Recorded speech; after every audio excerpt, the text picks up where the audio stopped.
안녕하십니까, 책돌이입니다. 오늘 소개해드릴 책은 내장 비만입니다. 저자는 이왕님, 출판사는 포레스트 북스입니다. 저자 소개를 간단하게 하겠습니다. 이왕님, 내장 비만이란 어휘를 처음 만든 장본인인 이왕님 박사는 사람의 몸은 기본적으로 들어가는 것과 나오는 것이 균형을 이뤄서 오케스트라 같이 잘 조율돼야 한다는 신념으로 왕성한 활동을 해온 한국 해독의학의 권위자이다. 그럼 바로 본문을 보도록 하겠습니다. 나는 어린 시절부터 미생물의 귀함을 알았기에 의사가 되고 일찍이 장의 역할과 장내 미생물이 가진 힘에 대해서 연구해왔다. 그 결과 장 역할의 핵심은 장 안에 사는 무수한 미생물들의 활동과 장내 세균총이라는 사실을 깨달았다. 장은 그 자체가 하나의 작은 우주, 즉 마이크로 유니버스이다. 우리 복부에 제한된 크지 않은 그 공간에서 엄청난 수의 생명체들이 살면서 열심히 일하고 있다. 이렇게 우주를 꽉 채울 정도의 생명체들이 우리 몸을 위해서 노력해주고 있지만 우리는 그 엄청난 능력을 이해하지 못해서 이 생명체를 대거 파괴하고 그 능력을 훼손해왔다. 그렇게 장이 제 기능을 하지 못해서 독소가 쌓이면 비만이 시작되고 이 상태를 개선하지 못하면 다양한 질병이 발생하는 것이다. 2006년 네이처의 뚱보균이라는 개념이 소개된 이후 매우 의미 있는 연구들이 발표되었다. 2024년 3월에는 영국 캠브리지 대학 출판부에서 발행하는 심리의학의 재미있는 제목의 논문이 게재되었다. 그 논문의 핵심은 한마디로 사랑과 같은 긍정적인 감정 상태에 있을 때 장내 미생물이 가장 활성화된다는 것이다. 사랑. 이 단어에는 모든 사람에게 각자 다른 기억을 불러낼 것이다. 의사인 내게 가장 먼저 이 단어와 연관되는 기억은 신기한 장비로 가득한 아버지의 실험실에서 관찰했던 미생물들의 활동과 균들을 사랑해 줘야 잘 자란다라는 아버지의 말씀이었다. 그렇다. 사랑을 줘야 생명이 건강하게 잘 자란다. 그게 바로 과학이다. 마치 선지자처럼 내게 들려주었던 아버지의 그 말씀이 요즘 첨단 과학을 통해 입증되고 있다.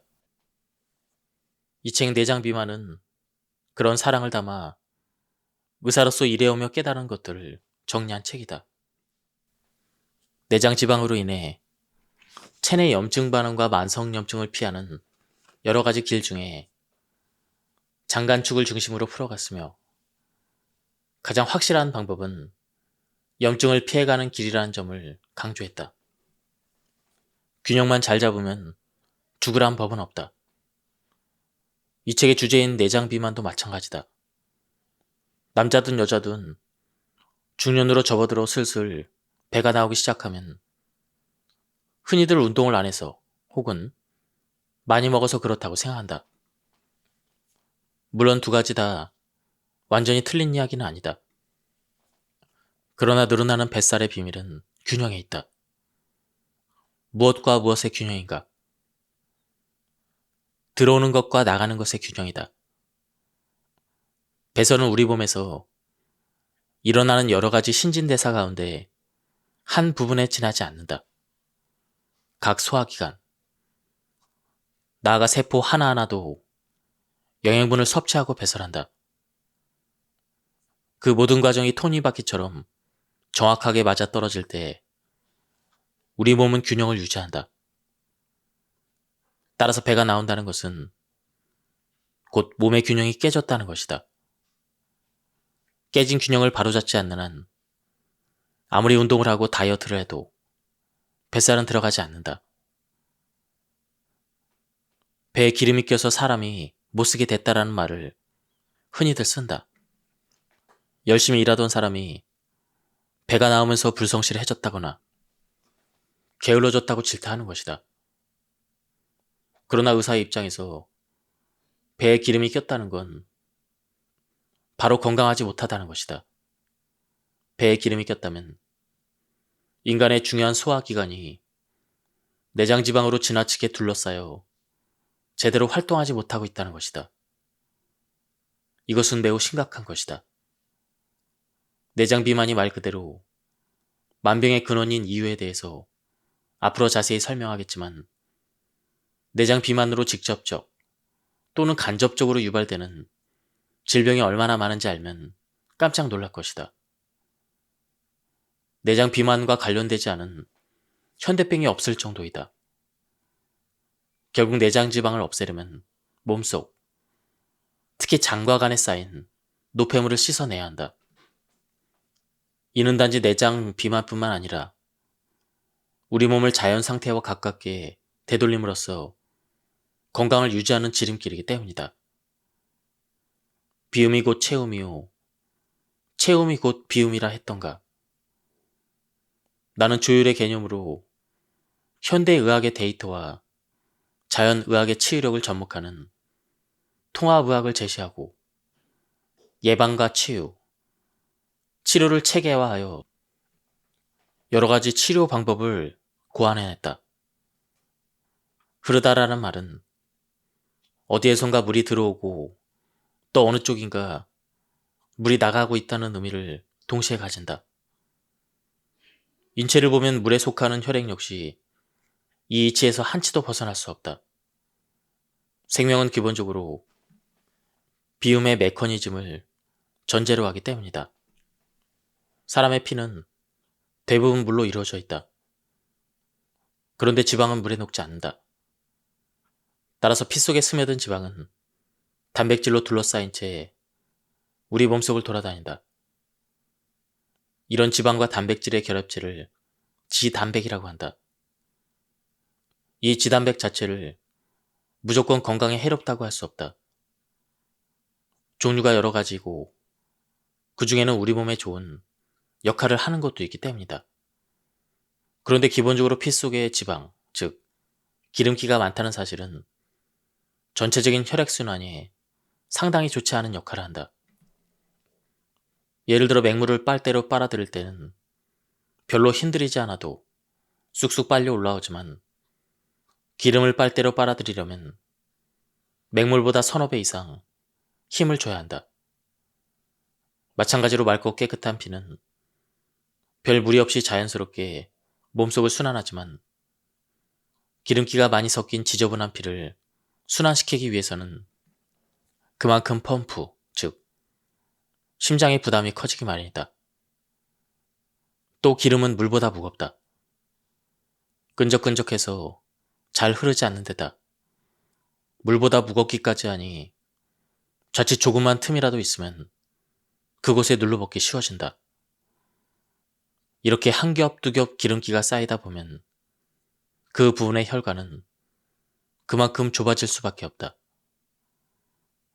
좁은 간에 많은 양의 피를 흘려보내려면 그만큼 압력이 높아야 한다. 이것이 바로 고혈압이다. 이렇게 불순물이 많이 쌓이면 혈관 자체도 탄력을 잃고 딱딱하게 굳는다. 이것을 우리는 동맥경화라고 부른다. 혈관이 좀 좁아도 신축성이 있으면 어지간한 양의 혈액도 통과시킬 수 있지만 조금만 무리한 힘이 가해지면 뻥 터져버린다. 부위에 따라 차이는 있겠지만 예를 들어 뇌나 심장에서 이런 일이 벌어지면 바로 죽음으로 이어진다. 비만, 특히 내장 비만을 가진 사람들은 10중 8구 콜레스테롤 수치가 높은 것으로 나타난다. 약간의 논리적 비약을 개입시키자면 콜레스테롤 수치가 높다는 것은 혈관이 막혀 있다는 의미로 해석해도 큰 무리가 없다.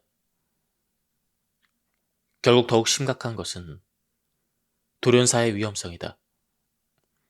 내장 비만일수록 돌연사가 많은 이유는 지방 분자가 림프관과 흉관을 거쳐 심장으로 먼저 들어가기 때문이다.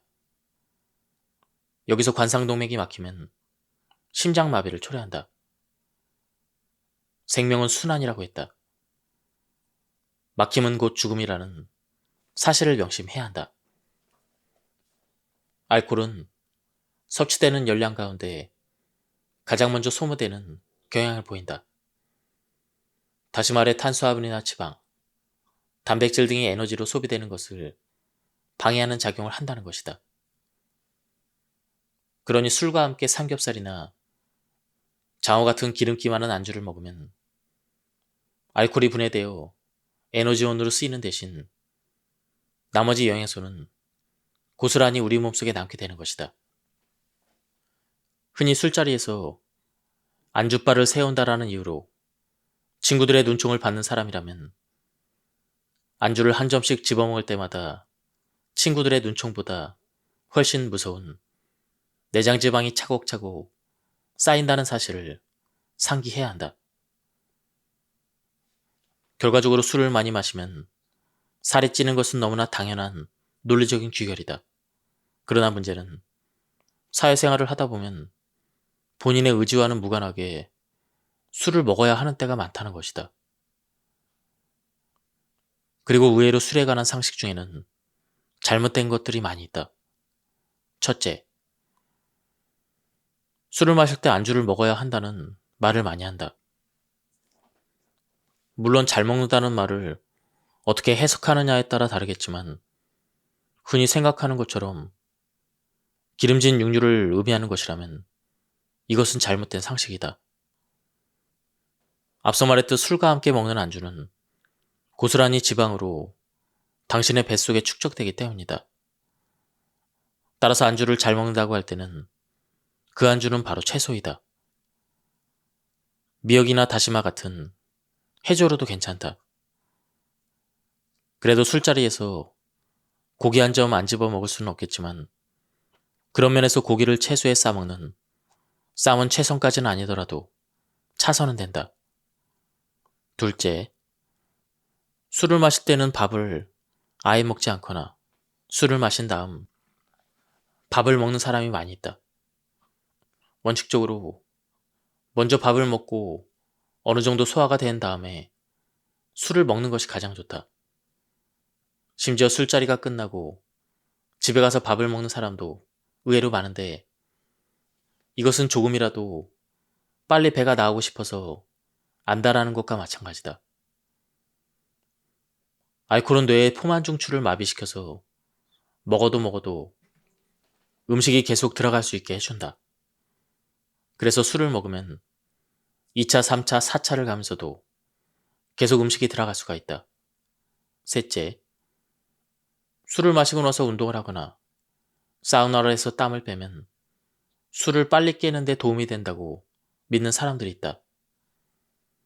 물론 땀을 통해 알코올 성분을 배출하는 데는 도움이 될지 모르겠지만 이미 지방으로 전환된 영양소는 소모되지 않는다. 오히려 술을 마신 뒤에 과도하게 운동이나 사우나를 하면 심할 경우 목숨이 위험하다는 보고마저 있다. 술을 많이 마실수록 살이 찐다. 똑같이 술을 마셔도 젊었을 때보다는 중년 이후에 더 급격히 살이 찌는 것도 사실이다.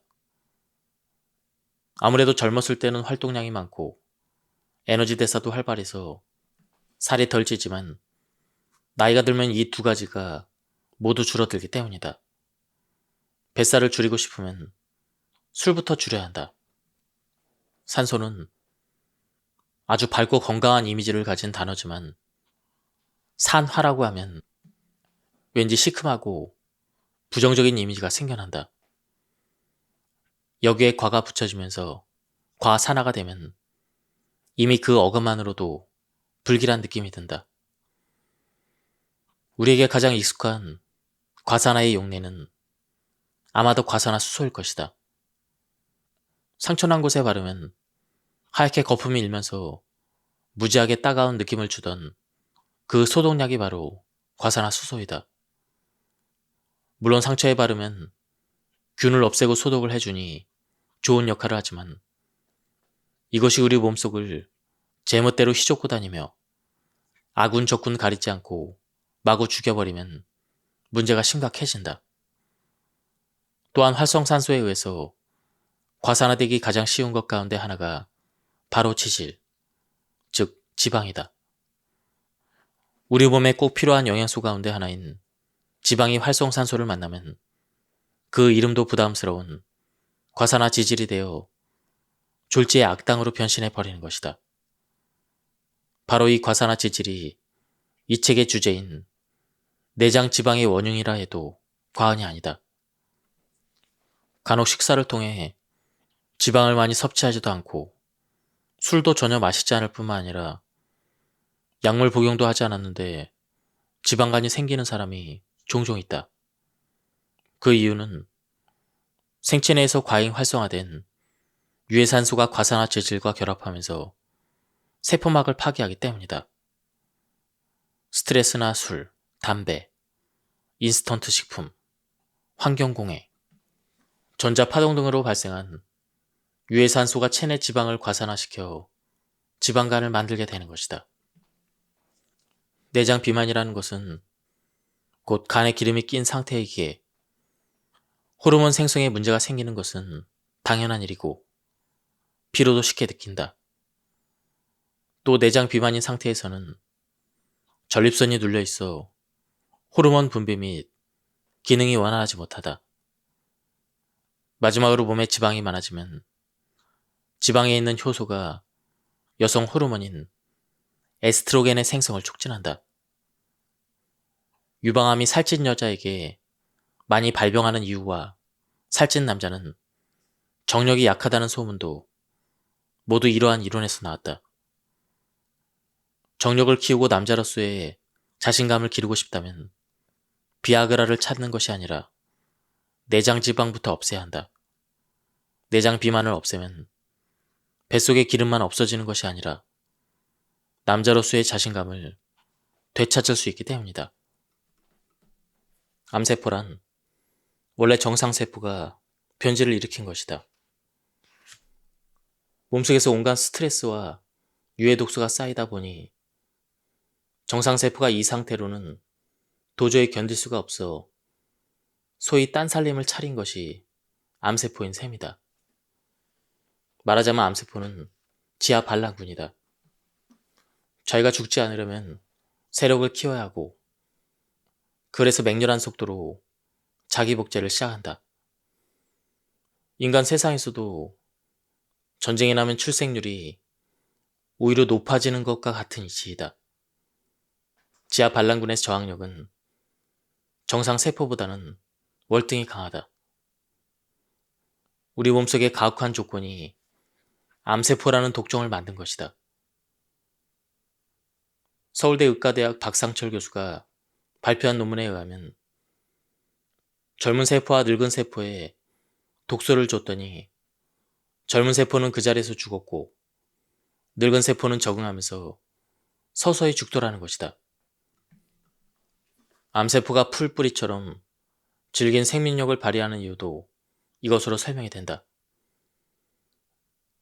이런 상황에서 암을 잡겠다고 항암제를 투여하면 암세포도 죽겠지만 정상세포는 더 큰 타격을 받는다. 치료 성공률은 5%도 채 안 된다. 지하 반란군인 암세포는 잘 구슬려야 한다. 역설적인 이야기지만 그들의 요구 조건도 어느 정도 들어주고 왜 내 몸이 이렇게 되었는지 반성하고 잘 살펴야 한다.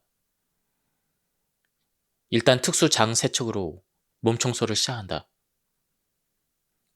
이것은 기구를 환자의 항문에 삽입해 특수 세정제와 산소액을 반복해서 주입함으로써 장내에 쌓여있는 독소와 노폐물을 제거하는 치료법이다. 이 치료를 받은 환자들은 한결같이 자신의 몸속에 그토록 많은 노폐물이 쌓여있다는 사실에 놀라움을 감추지 못한다. 면역계가 감당을 하다 못해 결국 암이 된 것이기 때문에 면역 체계를 강화해 암세포들이 더 이상 활동하지 못하게 해야 한다. 동시에 항산화 물질을 비롯한 다양한 영양 물질들을 식이요법을 통해 환자들에게 처방했다. 암은 몸 바깥에서 세균이 침투해서 발생하는 질환이 아니다. 따라서 아무리 강력한 항생물질을 투입한다 해도 암을 물리칠 수 없다. 또 암은 전신병으로 신체의 모든 부위에 발생할 수가 있다. 그렇다고 암에 대해서 무턱대고 겁을 먹을 필요는 없다. 시신을 해부하다 보면 일단 발생했던 암이 저절로 치유된 흔적이 발견되는 경우가 종종 있다고 한다. 아마 그 사람은 자신이 암에 걸렸다는 사실조차 모른 채 죽었을 것이다. 만약 그 사람이 암 발병 당시에 그 같은 사실을 알았다면 어떻게 되었을까? 이것은 우리의 몸속에 암을 이겨낼 수 있는 자연적인 면역 시스템이 마련되어 있음을 시사한다. 물론 이 말은 암을 치료할 필요가 없다는 게 아니다. 똑같은 독감에 걸려도 하루 만에 털고 일어나는 사람이 있는가 하면 열흘을 들어눕는 사람이 있다. 내가 하고 싶은 말은 우리 몸이 가지고 있는 항암 시스템을 극대화할 수만 있다면 무턱대고 암을 두렵게만 생각할 필요가 없다는 것이다. 나는 신체 내부에 본래부터 마련되어 있는 자연 방어력, 그것을 만들어내는 전체 기구를 완전히 가동하면 암을 다스릴 수 있다고 생각한다. 여기에 필요한 것은 자연의 식품 속에 들어있는 여러 가지 성분과 수십 종의 영양물질이다. 그 중에서도 가장 강력한 무기는 비타민 C인 고농도 아스콜 빈산이다. 이것을 이용한 치료는 말기암의 통증도 완전히 완화하는 효과가 있다. 또한 셀레늄, 베타카로틴, 토코페롤, 비타민 B 복합체에 속하는 여러 비타민, 효소제제, 필수 지방산 제제, 효모제제, 식물 다당체 제제, 해조류 제제 등등 다양한 영양학적인 무기가 있다. 특수 장색적과 함께 이 같은 다양한 무기를 총동원하여 암 환자를 치료하던 도중 뜻밖의 사실을 깨달았다.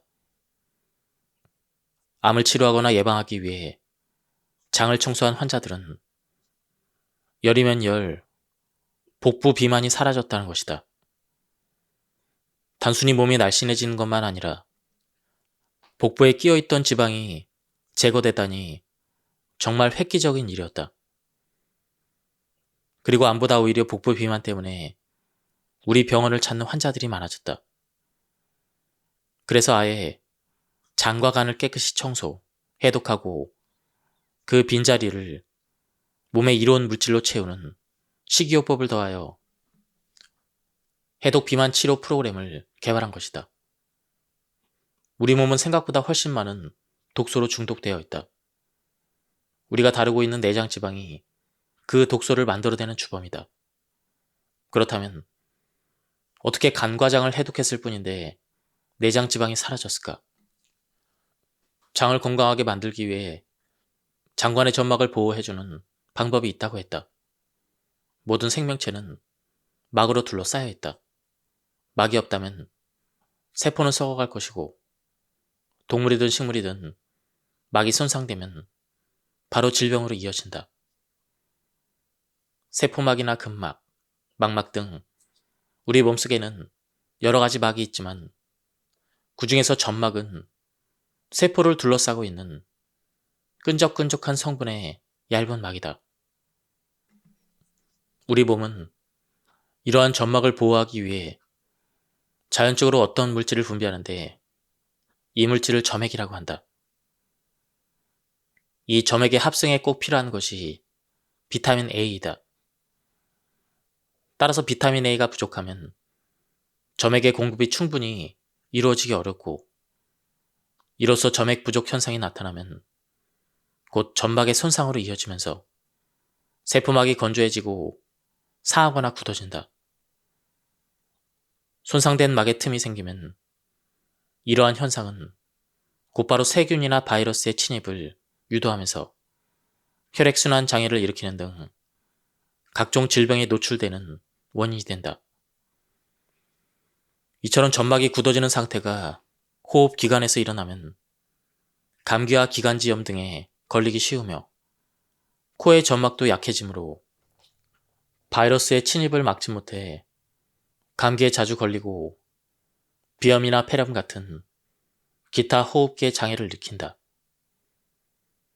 또한 이같이 점막이 굳어지는 현상이 위나 장과 같은 소화기관에서 일어나면 소화 흡수율이 저하되거나 궤양이 나타나기 쉬우며 특히 장관의 막을 형성하는 것으로 알려진 파이에르판의 점막이 약해지면 비임파구의 성장에 지장을 주어 결국 몸의 면역력을 떨어뜨리는 것으로 알려져 있다.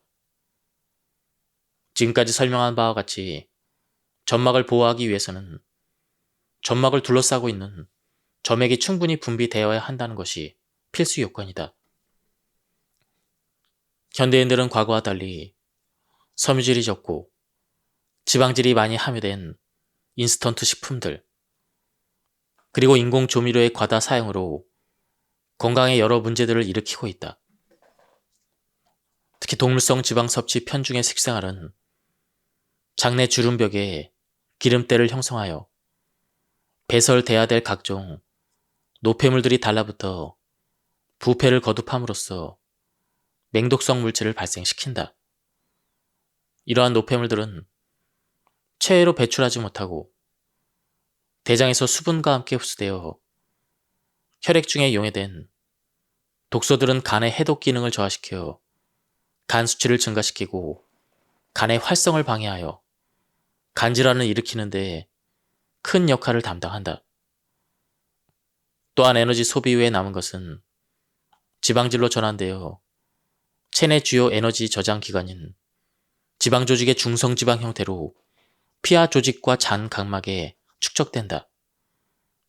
그러므로 내장 비만을 치료하는데 가장 기본적인 것은 영양소 분해 공급 장소인 장을 원형 상태로 만들어서 스스로 조절할 수 있는 기능으로 되돌려 놓는 것이다. 병원을 찾는 중년 이상의 여성들 가운데 자궁이 없는 이들이 의외로 많이 있다. 대부분은 자궁의 혹, 다시 말해 자궁 근종이 생겨 자궁을 드러낸 경우인데, 이런 분들에게 물어보면 10중 8구 변비로 고생한 적이 있다고 털어놓는다. 여자의 자궁은 얇은 막 사이를 하나에 두고 복부와 맞닿아 있다. 그런데 변비로 인해 몸속의 찌꺼기가 제대로 배설되지 않으면 거기서 생성되는 독소가 자궁에까지 영향을 미치게 된다. 혹시라도 변비 기운이 있다면 어떤 방법으로든 치료를 해야 한다. 배설이라는 단어 자체를 무조건 지저분한 것, 뭔가 부정적인 것으로만 생각하지 말고 먹는 것만큼이나 내보내는 것도 중요하다는 사실을 반드시 기억해야 한다. 물론 한 주에 3번 이상 변을 보면 괜찮다고 하지만 이왕이면 매일 규칙적인 배변 습관을 들이는 것이 좋다. 노화를 막기 위해서는 물을 많이 마시는 것이 좋다. 얼굴에 주름살을 원치 않는 사람이라면 당연히 물을 많이 마시는 것이 좋다. 더욱이 물은 세정작용과 정보투사력이라는 강력한 힘을 가지고 있다. 물의 정보투사력은 어떤 성분을 입력하여 순환시킨 것을 다시 제공하는 힘을 말한다. 같은 음식을 섭취해도 물에 투사하면 될수록 성분의 힘이 강해지므로 음식만큼 중요한 것이 물이라고 할 수가 있다. 보약을 다리거나 빨래를 하는 것도 모두 물의 정보 투사력을 응용한 일상의 모습이다. 전자가 음식의 좋은 성분을 우려내서 몸을 보호하는 것이라면 후자는 옷에 있던 먼지나 때를 풀어내버릴 수 있도록 한다는 것이 다를 뿐이다. 먹을 때는 딱딱했던 과자도 몸속에 들어가면 수분에 풀어져 체내에 흡수된다. 또한 물은 우리 몸의 겉을 씻어내는 데만 유효한 것이 아니라 몸속의 속을 씻어내는 데도 아주 중요한 역할을 한다. 노폐물도 물에 풀어야 소변으로 배설되기 때문이다. 좀 더 복잡하게 들어가면 생명체가 유지되기 위해 일어나는 각종 화학 반응도 물이 있어야만 진행이 된다. 밥을 안 먹고 열을 살 수는 있어도 물 없이 사흘을 견디기가 어려운 것은 이런 이유에서이다. 섬유질이 많이 함유되어 있는 음식이 질병을 예방하는 이유는 무엇인가? 섬유질의 가치를 묻는 이 질문은 반대로 이렇게 물을 수도 있다. 현대인의 식사에서 수많은 질병을 일으키는 요인은 무엇인가? 섬유질이 많이 든 음식을 먹으면 소위 말하는 문화병에 걸리지 않는다는 말은 단순히 음식 내에 있는 섬유질 성분만이 아니라 이러한 음식에는 유독물질이 적기 때문에 질병에 걸리지 않는다는 것을 포함해서 이해하는 것이 좋다. 예를 들면 정제 밀가루나 정제 설탕, 합성 비타민, 방부제, 인공 색소, 소금이나 양념 등은 천연 식유섬유에는 대체로 첨가되기가 어렵다. 섬유질은 건강을 해치는 식품보다는 건강에 유익한 식품에 보다 많이 함유되어 있다.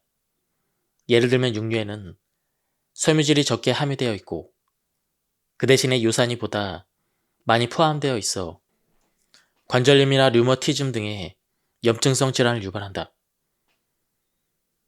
하지만 채식을 할 때 섬유질을 섭취하기 위해 이러한 식사를 한다라는 고정관념에서는 벗어날 필요가 있다.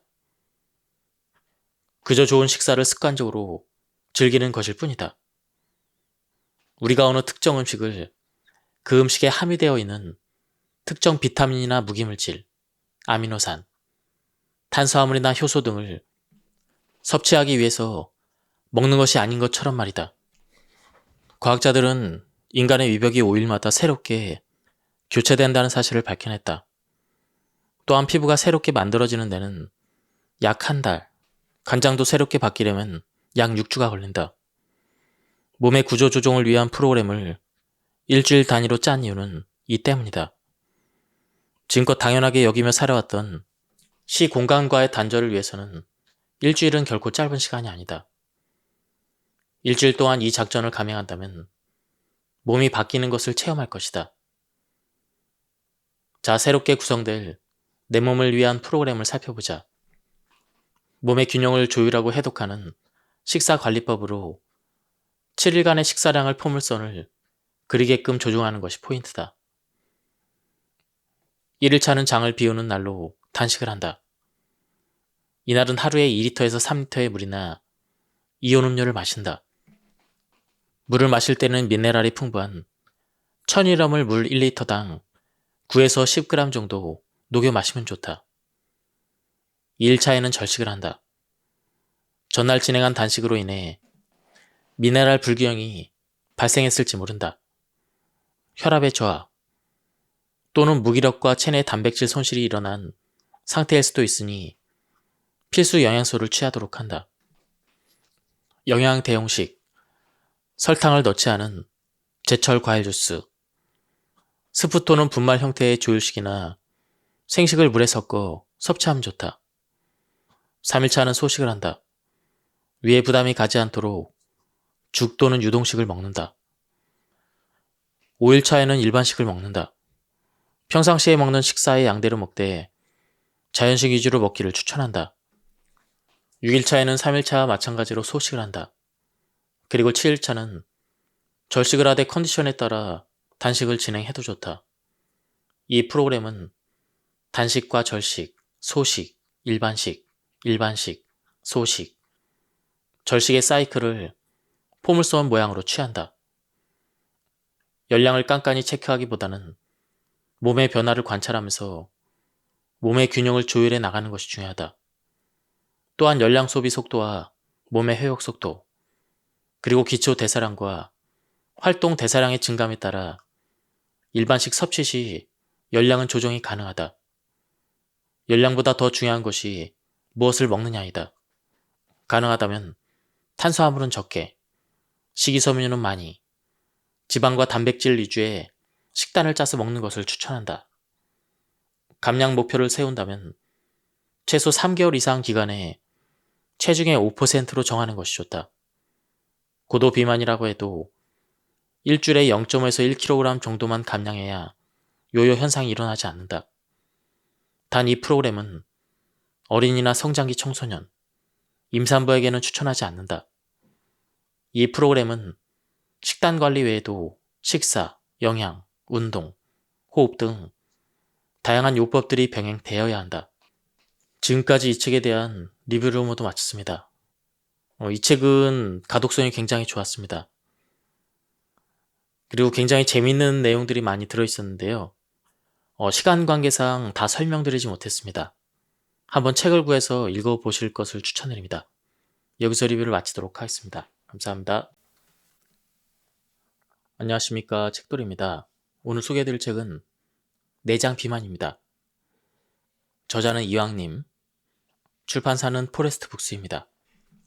저자 소개를 간단하게 하겠습니다. 이왕님, 내장 비만이란 어휘를 처음 만든 장본인인 이왕님 박사는 사람의 몸은 기본적으로 들어가는 것과 나오는 것이 균형을 이뤄서 오케스트라 같이 잘 조율돼야 한다는 신념으로 왕성한 활동을 해온 한국 해독의학의 권위자이다. 그럼 바로 본문을 보도록 하겠습니다. 나는 어린 시절부터 미생물의 귀함을 알았기에 의사가 되고 일찍이 장의 역할과 장내 미생물이 가진 힘에 대해서 연구해왔다. 그 결과 장 역할의 핵심은 장 안에 사는 무수한 미생물들의 활동과 장내 세균총이라는 사실을 깨달았다. 장은 그 자체가 하나의 작은 우주, 즉 마이크로 유니버스이다. 우리 복부에 제한된 크지 않은 그 공간에서 엄청난 수의 생명체들이 살면서 열심히 일하고 있다. 이렇게 우주를 꽉 채울 정도의 생명체들이 우리 몸을 위해서 노력해주고 있지만 우리는 그 엄청난 능력을 이해하지 못해서 이 생명체를 대거 파괴하고 그 능력을 훼손해왔다. 그렇게 장이 제 기능을 하지 못해서 독소가 쌓이면 비만이 시작되고 이 상태를 개선하지 못하면 다양한 질병이 발생하는 것이다. 2006년 네이처의 뚱보균이라는 개념이 소개된 이후 매우 의미 있는 연구들이 발표되었다. 2024년 3월에는 영국 캠브리지 대학 출판부에서 발행하는 심리의학의 재미있는 제목의 논문이 게재되었다. 그 논문의 핵심은 한마디로 사랑과 같은 긍정적인 감정 상태에 있을 때 장내 미생물이 가장 활성화된다는 것이다. 사랑. 이 단어에는 모든 사람에게 각자 다른 기억을 불러낼 것이다. 의사인 내게 가장 먼저 이 단어와 연관되는 기억은 신기한 장비로 가득한 아버지의 실험실에서 관찰했던 미생물들의 활동과 균들을 사랑해 줘야 잘 자란다라는 아버지의 말씀이었다. 그렇다. 사랑을 줘야 생명이 건강하게 잘 자란다. 그게 바로 과학이다. 마치 선지자처럼 내게 들려주었던 아버지의 그 말씀이 요즘 첨단 과학을 통해 입증되고 있다. 이 책 내장 비만은 그런 사랑을 담아 의사로서 일해오며 깨달은 것들을 정리한 책이다. 내장 지방으로 인해 체내 염증 반응과 만성염증을 피하는 여러 가지 길 중에 장간축을 중심으로 풀어갔으며 가장 확실한 방법은 염증을 피해가는 길이라는 점을 강조했다. 균형만 잘 잡으면 죽으란 법은 없다. 이 책의 주제인 내장 비만도 마찬가지다. 남자든 여자든 중년으로 접어들어 슬슬 배가 나오기 시작하면 흔히들 운동을 안 해서 혹은 많이 먹어서 그렇다고 생각한다. 물론 두 가지 다 완전히 틀린 이야기는 아니다. 그러나 늘어나는 뱃살의 비밀은 균형에 있다. 무엇과 무엇의 균형인가? 들어오는 것과 나가는 것의 균형이다. 배설은 우리 몸에서 일어나는 여러 가지 신진대사 가운데 한 부분에 지나지 않는다.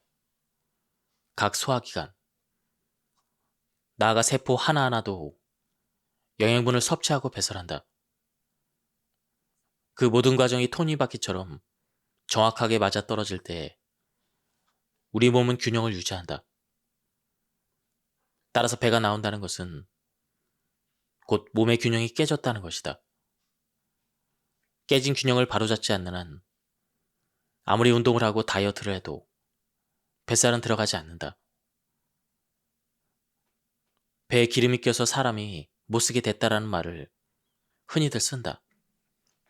열심히 일하던 사람이 배가 나오면서 불성실해졌다거나 게을러졌다고 질타하는 것이다.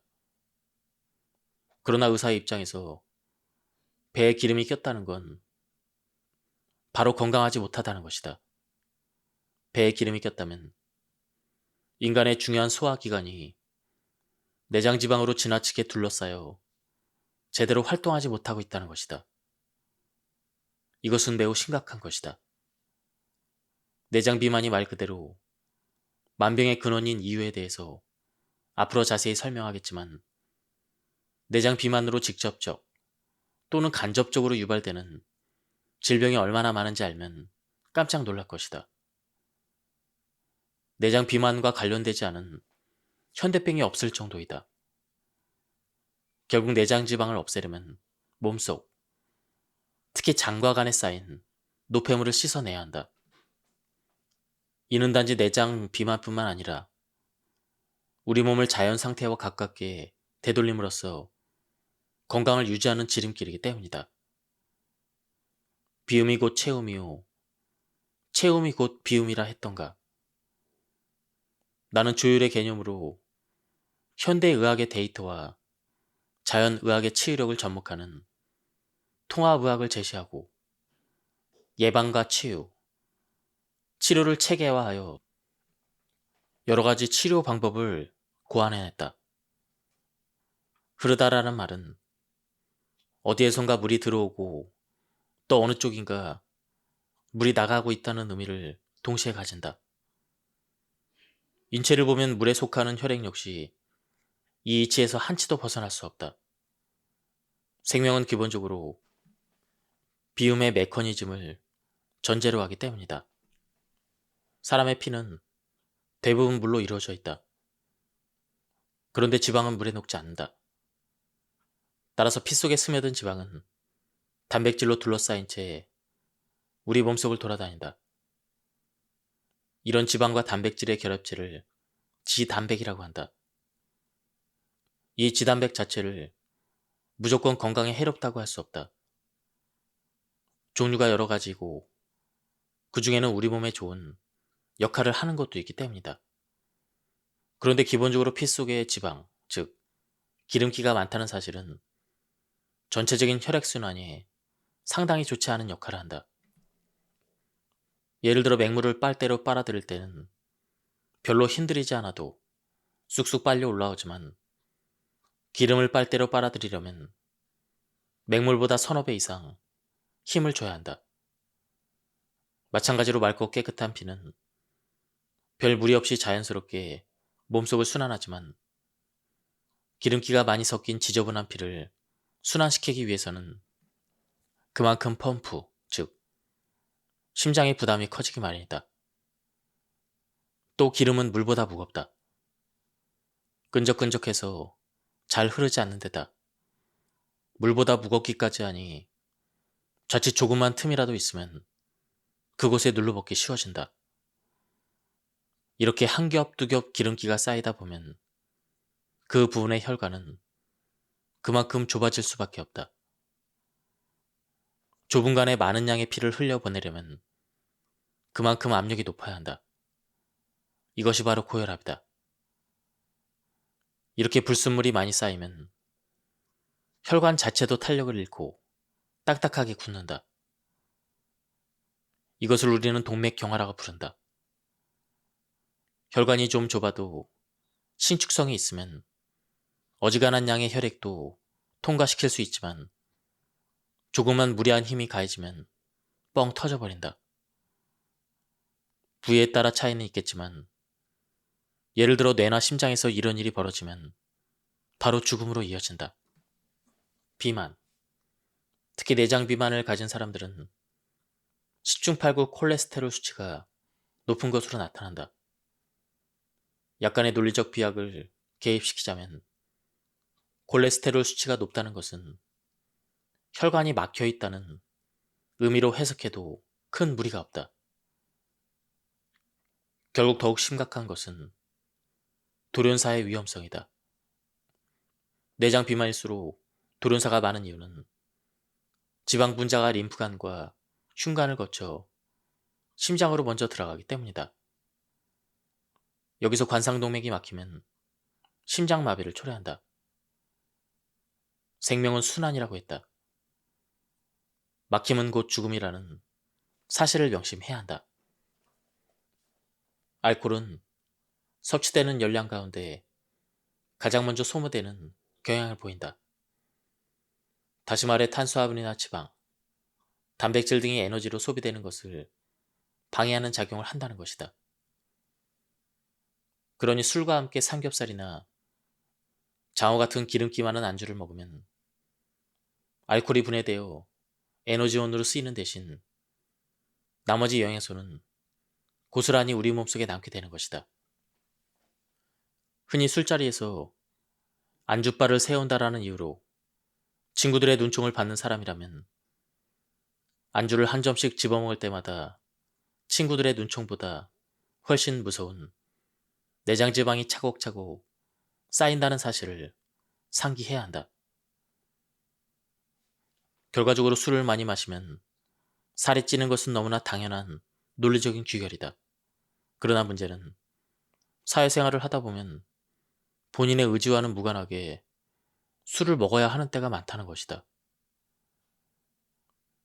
그리고 의외로 술에 관한 상식 중에는 잘못된 것들이 많이 있다. 첫째, 술을 마실 때 안주를 먹어야 한다는 말을 많이 한다.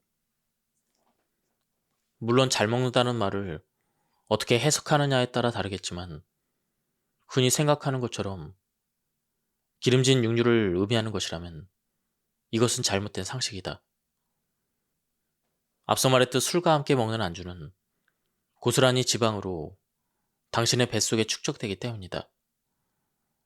따라서 안주를 잘 먹는다고 할 때는 그 안주는 바로 채소이다. 미역이나 다시마 같은 해조류도 괜찮다. 그래도 술자리에서 고기 한 점 안 집어 먹을 수는 없겠지만 그런 면에서 고기를 채소에 싸먹는 쌈은 최선까지는 아니더라도 차선은 된다.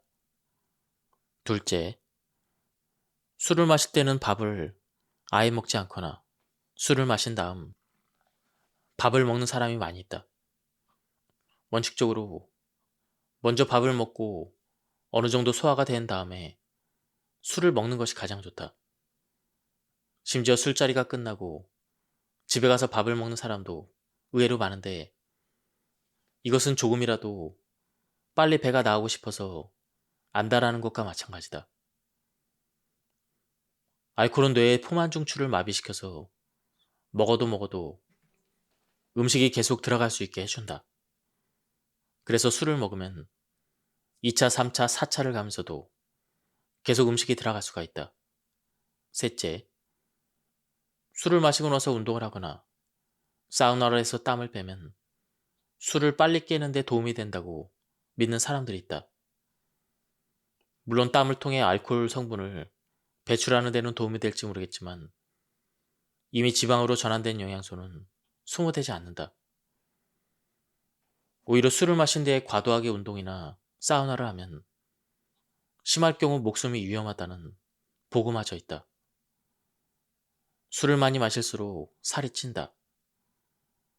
똑같이 술을 마셔도 젊었을 때보다는 중년 이후에 더 급격히 살이 찌는 것도 사실이다. 아무래도 젊었을 때는 활동량이 많고 에너지 대사도 활발해서 살이 덜 찌지만 나이가 들면 이 두 가지가 모두 줄어들기 때문이다. 뱃살을 줄이고 싶으면 술부터 줄여야 한다. 산소는 아주 밝고 건강한 이미지를 가진 단어지만 산화라고 하면 왠지 시큼하고 부정적인 이미지가 생겨난다. 여기에 과가 붙여지면서 과산화가 되면 이미 그 어감만으로도 불길한 느낌이 든다. 우리에게 가장 익숙한 과산화의 용례는 아마도 과산화 수소일 것이다.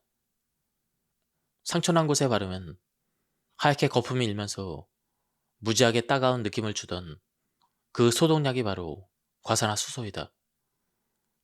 물론 상처에 바르면 균을 없애고 소독을 해주니 좋은 역할을 하지만 이것이 우리 몸속을 제멋대로 휘젓고 다니며 아군 적군 가리지 않고 마구 죽여버리면 문제가 심각해진다.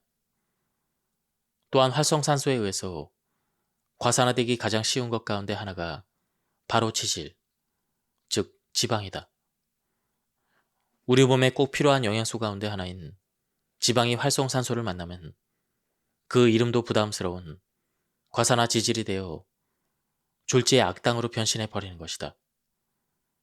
바로 이 과산화 지질이 이 책의 주제인 내장 지방의 원흉이라 해도 과언이 아니다.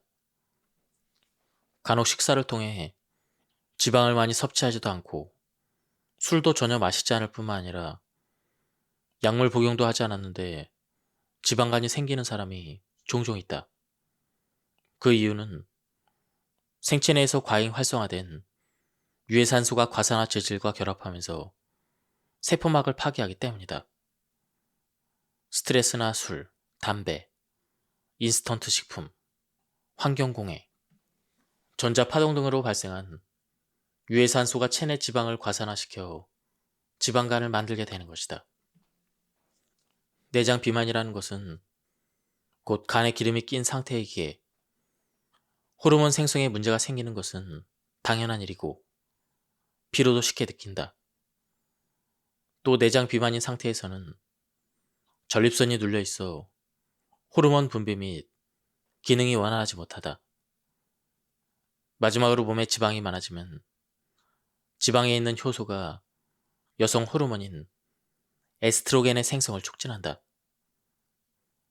유방암이 살찐 여자에게 많이 발병하는 이유와 살찐 남자는 정력이 약하다는 소문도 모두 이러한 이론에서 나왔다.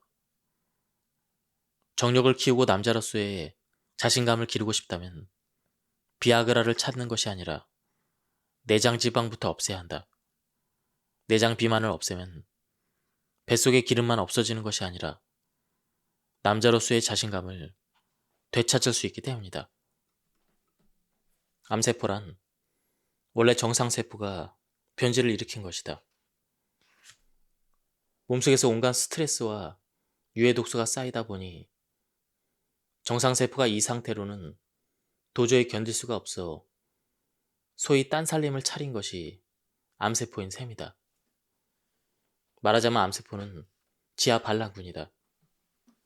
자기가 죽지 않으려면 세력을 키워야 하고 그래서 맹렬한 속도로 자기 복제를 시작한다. 인간 세상에서도 전쟁이 나면 출생률이 오히려 높아지는 것과 같은 이치이다. 지하 반란군의 저항력은 정상 세포보다는 월등히 강하다. 우리 몸속의 가혹한 조건이 암세포라는 독종을 만든 것이다.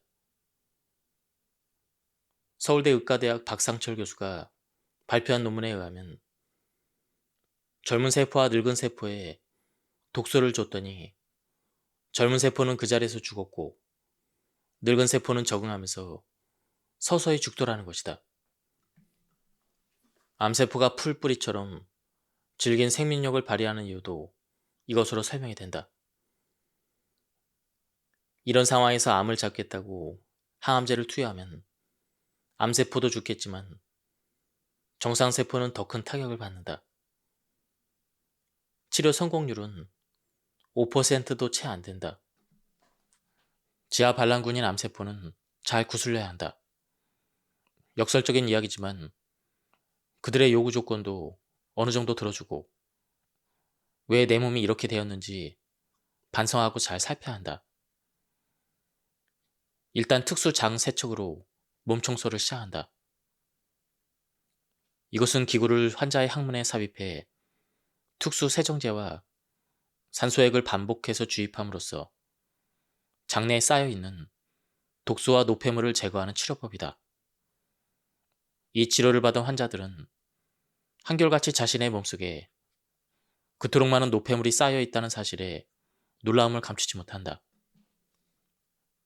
면역계가 감당을 하다 못해 결국 암이 된 것이기 때문에 면역 체계를 강화해 암세포들이 더 이상 활동하지 못하게 해야 한다. 동시에 항산화 물질을 비롯한 다양한 영양 물질들을 식이요법을 통해 환자들에게 처방했다. 암은 몸 바깥에서 세균이 침투해서 발생하는 질환이 아니다. 따라서 아무리 강력한 항생물질을 투입한다 해도 암을 물리칠 수 없다. 또 암은 전신병으로 신체의 모든 부위에 발생할 수가 있다. 그렇다고 암에 대해서 무턱대고 겁을 먹을 필요는 없다. 시신을 해부하다 보면 일단 발생했던 암이 저절로 치유된 흔적이 발견되는 경우가 종종 있다고 한다. 아마 그 사람은 자신이 암에 걸렸다는 사실조차 모른 채 죽었을 것이다. 만약 그 사람이 암 발병 당시에 그 같은 사실을 알았다면 어떻게 되었을까? 이것은 우리의 몸속에 암을 이겨낼 수 있는 자연적인 면역 시스템이 마련되어 있음을 시사한다. 물론 이 말은 암을 치료할 필요가 없다는 게 아니다. 똑같은 독감에 걸려도 하루 만에 털고 일어나는 사람이 있는가 하면 열흘을 들어눕는 사람이 있다. 내가 하고 싶은 말은 우리 몸이 가지고 있는 항암 시스템을 극대화할 수만 있다면 무턱대고 암을 두렵게만 생각할 필요가 없다는 것이다. 나는 신체 내부에 본래부터 마련되어 있는 자연 방어력, 그것을 만들어내는 전체 기구를 완전히 가동하면 암을 다스릴 수 있다고 생각한다. 여기에 필요한 것은 자연의 식품 속에 들어있는 여러 가지 성분과 수십 종의 영양물질이다. 그 중에서도 가장 강력한 무기는 비타민 C인 고농도 아스콜 빈산이다. 이것을 이용한 치료는 말기암의 통증도 완전히 완화하는 효과가 있다. 또한 셀레늄, 베타카로틴, 토코페롤, 비타민 B 복합체에 속하는 여러 비타민, 효소제제, 필수 지방산 제제, 효모제제, 식물 다당체 제제, 해조류 제제 등등 다양한 영양학적인 무기가 있다. 특수 장색적과 함께 이 같은 다양한 무기를 총동원하여 암 환자를 치료하던 도중 뜻밖의 사실을 깨달았다. 암을 치료하거나 예방하기 위해 장을 청소한 환자들은 열이면 열, 복부 비만이 사라졌다는 것이다. 단순히 몸이 날씬해지는 것만 아니라 복부에 끼어있던 지방이 제거되다니 정말 획기적인 일이었다. 그리고 암보다 오히려 복부 비만 때문에 우리 병원을 찾는 환자들이 많아졌다. 그래서 아예 장과 간을 깨끗이 청소, 해독하고 그 빈자리를 몸의 이로운 물질로 채우는 식이요법을 더하여 해독 비만 치료 프로그램을 개발한 것이다. 우리 몸은 생각보다 훨씬 많은 독소로 중독되어 있다. 우리가 다루고 있는 내장 지방이 그 독소를 만들어내는 주범이다. 그렇다면 어떻게 간과장을 해독했을 뿐인데 내장 지방이 사라졌을까? 장을 건강하게 만들기 위해 장관의 점막을 보호해주는 방법이 있다고 했다. 모든 생명체는 막으로 둘러싸여 있다. 막이 없다면 세포는 썩어갈 것이고 동물이든 식물이든 막이 손상되면 바로 질병으로 이어진다. 세포막이나 근막, 망막 등 우리 몸속에는 여러 가지 막이 있지만 그 중에서 점막은 세포를 둘러싸고 있는 끈적끈적한 성분의 얇은 막이다. 우리 몸은 이러한 점막을 보호하기 위해 자연적으로 어떤 물질을 분비하는데 이 물질을 점액이라고 한다. 이 점액의 합성에 꼭 필요한 것이 비타민 A이다. 따라서 비타민 A가 부족하면 점액의 공급이 충분히 이루어지기 어렵고, 이로써 점액 부족 현상이 나타나면 곧 점막의 손상으로 이어지면서 세포막이 건조해지고 상하거나 굳어진다. 손상된 막에 틈이 생기면 이러한 현상은 곧바로 세균이나 바이러스의 침입을 유도하면서 혈액순환 장애를 일으키는 등 각종 질병에 노출되는 원인이 된다. 이처럼 점막이 굳어지는 상태가 호흡기관에서 일어나면 감기와 기관지염 등에 걸리기 쉬우며, 코의 점막도 약해지므로 바이러스의 침입을 막지 못해 감기에 자주 걸리고 비염이나 폐렴 같은 기타 호흡기의 장애를 일으킨다. 또한 이같이 점막이 굳어지는 현상이 위나 장과 같은 소화기관에서 일어나면 소화 흡수율이 저하되거나 궤양이 나타나기 쉬우며, 특히 장관의 막을 형성하는 것으로 알려진 파이에르판의 점막이 약해지면 비임파구의 성장에 지장을 주어 결국 몸의 면역력을 떨어뜨리는 것으로 알려져 있다. 지금까지 설명한 바와 같이 점막을 보호하기 위해서는 점막을 둘러싸고 있는 점액이 충분히 분비되어야 한다는 것이 필수 요건이다. 현대인들은 과거와 달리 섬유질이 적고 지방질이 많이 함유된 인스턴트 식품들, 그리고 인공 조미료의 과다 사용으로 건강에 여러 문제들을 일으키고 있다. 특히 동물성 지방 섭취 편중의 식생활은 장내 주름벽에 기름때를 형성하여 배설돼야 될 각종 노폐물들이 달라붙어 부패를 거듭함으로써 맹독성 물질을 발생시킨다. 이러한 노폐물들은 체외로 배출하지 못하고 대장에서 수분과 함께 흡수되어 혈액 중에 용해된 독소들은 간의 해독 기능을 저하시켜 간 수치를 증가시키고 간의 활성을 방해하여 간질환을 일으키는 데 큰 역할을 담당한다. 또한 에너지 소비 후에 남은 것은 지방질로 전환되어 체내 주요 에너지 저장 기관인 지방 조직의 중성지방 형태로 피하 조직과 잔 각막에 축적된다. 그러므로 내장 비만을 치료하는데 가장 기본적인 것은 영양소 분해 공급 장소인 장을 원형 상태로 만들어서 스스로 조절할 수 있는 기능으로 되돌려 놓는 것이다.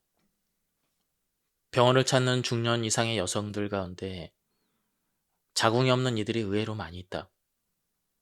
대부분은 자궁의 혹, 다시 말해 자궁 근종이 생겨 자궁을 드러낸 경우인데, 이런 분들에게 물어보면 10중 8구 변비로 고생한 적이 있다고 털어놓는다. 여자의 자궁은 얇은 막 사이를 하나에 두고 복부와 맞닿아 있다. 그런데 변비로 인해 몸속의 찌꺼기가 제대로 배설되지 않으면 거기서 생성되는 독소가 자궁에까지 영향을 미치게 된다. 혹시라도 변비 기운이 있다면 어떤 방법으로든 치료를 해야 한다. 배설이라는 단어 자체를 무조건 지저분한 것, 뭔가 부정적인 것으로만 생각하지 말고 먹는 것만큼이나 내보내는 것도 중요하다는 사실을 반드시 기억해야 한다. 물론 한 주에 3번 이상 변을 보면 괜찮다고 하지만 이왕이면 매일 규칙적인 배변 습관을 들이는 것이 좋다. 노화를 막기 위해서는 물을 많이 마시는 것이 좋다. 얼굴에 주름살을 원치 않은 사람이라면 당연히 물을 많이 마시는 것이 좋다. 더욱이 물은 세정작용과 정보 투사력이라는 강력한 힘을 가지고 있다. 물의 정보 투사력은 어떤 성분을 입력하여 순환시킨 것을 다시 제공하는 힘을 말한다.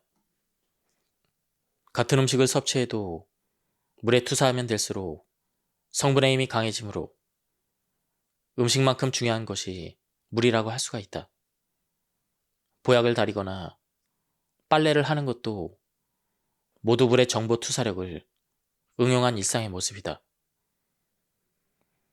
전자가 음식의 좋은 성분을 우려내서 몸을 보호하는 것이라면 후자는 옷에 있던 먼지나 때를 풀어내버릴 수 있도록 한다는 것이 다를 뿐이다. 먹을 때는 딱딱했던 과자도 몸속에 들어가면 수분에 풀어져 체내에 흡수된다. 또한 물은 우리 몸의 겉을 씻어내는 데만 유효한 것이 아니라 몸속의 속을 씻어내는 데도 아주 중요한 역할을 한다. 노폐물도 물에 풀어야 소변으로 배설되기 때문이다. 좀 더 복잡하게 들어가면 생명체가 유지되기 위해 일어나는 각종 화학 반응도 물이 있어야만 진행이 된다. 밥을 안 먹고 열을 살 수는 있어도 물 없이 사흘을 견디기가 어려운 것은 이런 이유에서이다. 섬유질이 많이 함유되어 있는 음식이 질병을 예방하는 이유는 무엇인가? 섬유질의 가치를 묻는 이 질문은 반대로 이렇게 물을 수도 있다. 현대인의 식사에서 수많은 질병을 일으키는 요인은 무엇인가? 섬유질이 많이 든 음식을 먹으면 소위 말하는 문화병에 걸리지 않는다는 말은 단순히 음식 내에 있는 섬유질 성분만이 아니라 이러한 음식에는 유독물질이 적기 때문에 질병에 걸리지 않는다는 것을 포함해서 이해하는 것이 좋다. 예를 들면 정제 밀가루나 정제 설탕, 합성 비타민, 방부제, 인공 색소, 소금이나 양념 등은 천연 식유섬유에는 대체로 첨가되기가 어렵다. 섬유질은 건강을 해치는 식품보다는 건강에 유익한 식품에 보다 많이 함유되어 있다. 예를 들면 육류에는 섬유질이 적게 함유되어 있고 그 대신에 요산이 보다 많이 포함되어 있어 관절염이나 류머티즘 등의 염증성 질환을 유발한다. 하지만 채식을 할 때 섬유질을 섭취하기 위해 이러한 식사를 한다라는 고정관념에서는 벗어날 필요가 있다. 그저 좋은 식사를 습관적으로 즐기는 것일 뿐이다. 우리가 어느 특정 음식을 그 음식에 함유되어 있는 특정 비타민이나 무기물질, 아미노산, 탄수화물이나 효소 등을 섭취하기 위해서 먹는 것이 아닌 것처럼 말이다. 과학자들은 인간의 위벽이 5일마다 새롭게 교체된다는 사실을 밝혀냈다.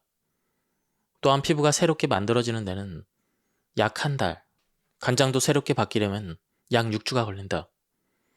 몸의 구조 조정을 위한 프로그램을 일주일 단위로 짠 이유는 이 때문이다. 지금껏 당연하게 여기며 살아왔던 시 공간과의 단절을 위해서는 일주일은 결코 짧은 시간이 아니다. 일주일 동안 이 작전을 감행한다면 몸이 바뀌는 것을 체험할 것이다.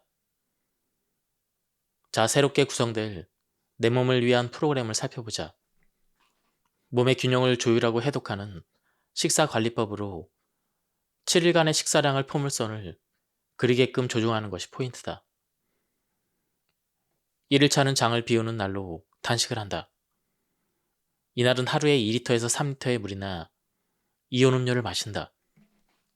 물을 마실 때는 미네랄이 풍부한 천일염을 물 1리터당 9에서 10g 정도 녹여 마시면 좋다. 2일차에는 절식을 한다. 전날 진행한 단식으로 인해 미네랄 불균형이 발생했을지 모른다. 혈압의 저하 또는 무기력과 체내 단백질 손실이 일어난 상태일 수도 있으니 필수 영양소를 취하도록 한다. 영양 대용식, 설탕을 넣지 않은 제철 과일 주스, 스프 또는 분말 형태의 조율식이나 생식을 물에 섞어 섭취하면 좋다. 3일차는 소식을 한다. 위에 부담이 가지 않도록 죽 또는 유동식을 먹는다. 5일차에는 일반식을 먹는다. 평상시에 먹는 식사의 양대로 먹되 자연식 위주로 먹기를 추천한다. 6일차에는 3일차와 마찬가지로 소식을 한다. 그리고 7일차는 절식을 하되 컨디션에 따라 단식을 진행해도 좋다.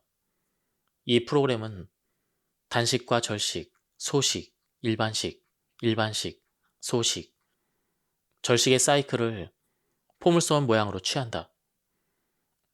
열량을 깐깐히 체크하기보다는 몸의 변화를 관찰하면서 몸의 균형을 조율해 나가는 것이 중요하다. 또한 열량 소비 속도와 몸의 회복 속도, 그리고 기초 대사량과 활동 대사량의 증감에 따라 일반식 섭취 시 열량은 조정이 가능하다. 열량보다 더 중요한 것이 무엇을 먹느냐이다. 가능하다면 탄수화물은 적게, 식이섬유는 많이, 지방과 단백질 위주의 식단을 짜서 먹는 것을 추천한다. 감량 목표를 세운다면 최소 3개월 이상 기간에 체중의 5%로 정하는 것이 좋다. 고도 비만이라고 해도 일주일에 0.5에서 1kg 정도만 감량해야 요요 현상이 일어나지 않는다.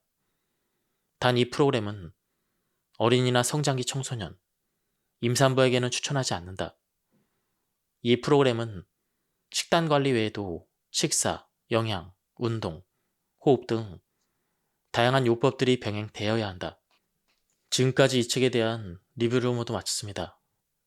이 책은 가독성이 굉장히 좋았습니다. 그리고 굉장히 재미있는 내용들이 많이 들어있었는데요. 시간 관계상 다 설명드리지 못했습니다. 한번 책을 구해서 읽어보실 것을 추천드립니다. 여기서 리뷰를 마치도록 하겠습니다. 감사합니다.